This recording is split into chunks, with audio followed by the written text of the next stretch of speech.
Hey, it's David with No Chaser, and today I'm going to talk about the art of self-deception. Now, it's a sentiment that's probably been heard a lot that when an addict or an alcoholic is reflecting on their years of destructive behavior, they'll say, I lied to everyone. I was lying all the time, and, the person I was lying to the most was myself, man. And in a way, that's very true, but if you even think about the idea of lying to yourself or the idea of self deception, it seems kind of weird and almost nonsensical. I mean, how does one lie to yourself? Like, you think of lying a lot as there has to be some sort of dialogue between, one entity and another. One says an untruth or tries to get someone to believe or deceives another person. And like, is your mind really split like that?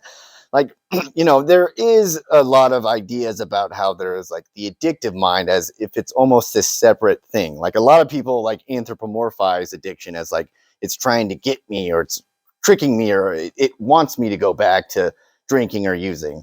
And it is kind of strange to think of that because that's really just you. That's not like a separate thing. I mean, I really try to focus on that sort of sense because I try to acknowledge that this isn't just like a separate thing in my head. This is part of me. The urges to do things, the impulses. It's not like something that's in another place in my mind. It's pervasive a lot. I mean, I have to get better at trying to tamp it down and have good responses to it. And over time it softens, but it's still just part of my thinking. I don't think it's like a completely different thing, but I get it when you're trying to illustrate points and whatnot. It's, you kind of use it as this other. But like the idea of lying to yourself, I mean, the way I look at that is, for me, when I consider what was like lying or deceiving myself, I think of it more of like lies of omission. Not like one part of my brain is like telling another truth that the other part of my brain is going to believe, even though it's a lie, but just a lie of omission. Like, for example, not really, you know, not really acknowledging or even investigating the like patterns of behaviors or the thoughts that I'm having that are clearly not good for me. I mean, almost this could like sort of tread into the area of like denial, but in a way, I think of it as lying by omission because it's not like me not raising alarms or me just pretending that these things aren't that bad and just kind of softening them or just buffering them away in this sort of sense that like I know that I want to believe that everything's going to be okay if I keep drinking. That's not really true. So I'm just not going to say it to myself. I'm not going to say what is plainly obvious. And one way that has helped me kind of like stop myself from being able to do this is that I try to think of myself in, what thoughts or motivations or things that are going on in my mind.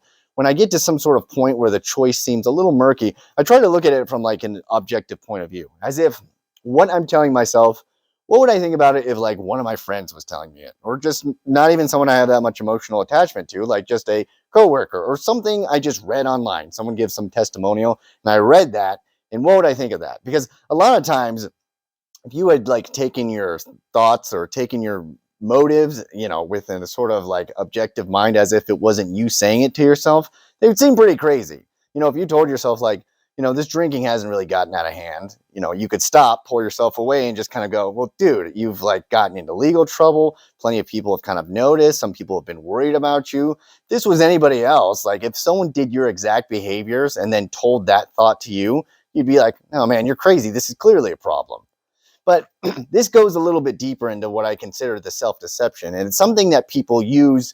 This isn't just like something you can consider only in the arena of addiction and alcoholism and things like that. I mean, people do this thing all the time, and it's an idea called special pleading. I think that's one way that I had been able to trick myself or deceive, lie, whatever you want to call it, like to have me continue to engage in these behaviors and actions that were just clearly bad for me and clearly needed attention and needed to stop. And special pleading is this sense where, I mean, really, it's just a form of justification to where you embrace your sort of narrative of what's going on and you make these excuses that you really wouldn't make for anybody else. Or rather, you think that you listen to the excuses that are internally with you and you go along with them, even if you wouldn't agree if they were someone else. Now, that seems all kind of like out there and vague. So let me give an example. If you were at an office or the workplace and someone brought donuts and it was like one donut per person, right? And, you had some sort of like crappy morning, or just things weren't going great and you were hungry and you didn't bring any, like, lunch, or the lunch was sparse, or you just really wanted that, just plainly just wanted another donut, you would have one donut, and then you notice that the donuts were less and less. And as you're thinking to yourself, man, I really want to get that other donut. If someone else did that from afar, you'd be like, yeah, you're selfish, dude. Only one donut per person.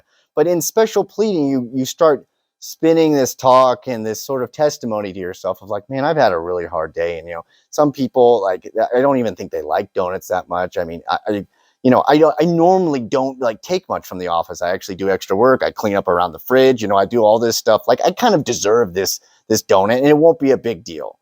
That's kind of the special pleading thing, where you start making these little avenues of, if you can call them excuses or justifications, where it kind of pushes through to something that you would objectively like disagree with. But because it's your own inner monologue, you can kind of soften sort of the edges to what would clearly be, I don't know, a lie, or clearly be something that you would normally put off if anyone else were to do it. And I think about that when it comes to self-deception or lying to yourself. It's more so these things that you let yourself get away with, or you don't pay attention to, or rather you use the justification to not pay attention to them. Or if you just have been engaged in drinking or drug use or overeating or what have you, you could just kind of do these things where if it was anyone else, if it was someone separate from you, just an objective way, you'd be like, that's bad. They need to do something about it. But as you're doing it, you go, I've just had it really rough. This is a really difficult month. And like, I even let things gotten out of two hand, or, here's the biggest one. If anybody else had to live my life, if anybody else was in my shoes, they would be doing this too. As if, one, that means anything. And then two, if that's even true. I mean, the idea is like, let's say a lot of people were to succumb from it and they were to engage in those behaviors. Does that make it okay for you to do? And these are all things that, like, by the way, and this goes a lot with like delusions or lying or, justification, denial. Again, addicts and alcoholics they're not stupid people. That's not why they fall for this stuff. There's just such the power, the horsepower of desire and want and impulsiveness that drives you to like either believe stupid things, do stupid things, believe lies, like start to make this special pleading, grabbing that extra donut and making the excuses for you and just cruising along, just not even going to think twice about what I did, whether it was fair, whether it was right, whether it was wrong. Like, I need to do this thing. And like I said, it doesn't take a lot for a lie or a cognition that isn't true, or just, bullshit, frankly. It doesn't take a lot when you have so much desire and want and impulsiveness, like pushing it behind it. It's much more palatable to kind of eat this bullshit, because everything else in you, the non-logical stuff, the non-rational stuff, is pushing you to do it. I think about it a lot, where I was like, how did I fool myself that like this was okay? Like, even when I like knew I was an alcoholic and I knew that I was drinking alcoholically and it wasn't good, there was still a part of me that I was like, okay, but this is acceptable, I guess. I would by no means be like, oh, this is cool, it's all right. But it's like, I justify myself and like, I can continue to do this. And it's kind of like what I talked about in a video before, where I'll just imagine in the future things will be easier, or I'll be able to take care of it. But again, that's another lie in and of itself, where it's just like, there's been so much that's proven that isn't true and it's not going to happen. And this sort of justification, or this sort of sense of like, you take one part's denial, one part's justification, you stir it up, you add in a bunch of desire and a bunch of impulsiveness, and it bakes this nice cake of lies. Cake of lies, folks. Just great with the metaphors today. I don't know. But anyways, my whole point is that, like, if you're thinking about, am I lying to myself now? Is there something going on in my life that I'm really not paying attention to, or I'm deceiving myself about it? You can really just look back and use the model that I try to use, where it's just like, okay, take these thoughts, in this decision you're about to make, or this thing you want to engage in, you want to do, kind of just take a little bit of an inventory and take these thoughts and just pretend again that a friend was telling you they were going to do this stuff, and try to add the context that is your life, but that a friend was going to do this stuff, or again, you're just on some message board or some place where, I don't know, Reddit or some thread where people are typing like, hey, should I do this thing? By the way, I'm this background and this thing has been going on. And try to look at it as if your own thoughts and your own motivations were on the page in that way, and be like, does that make any sense?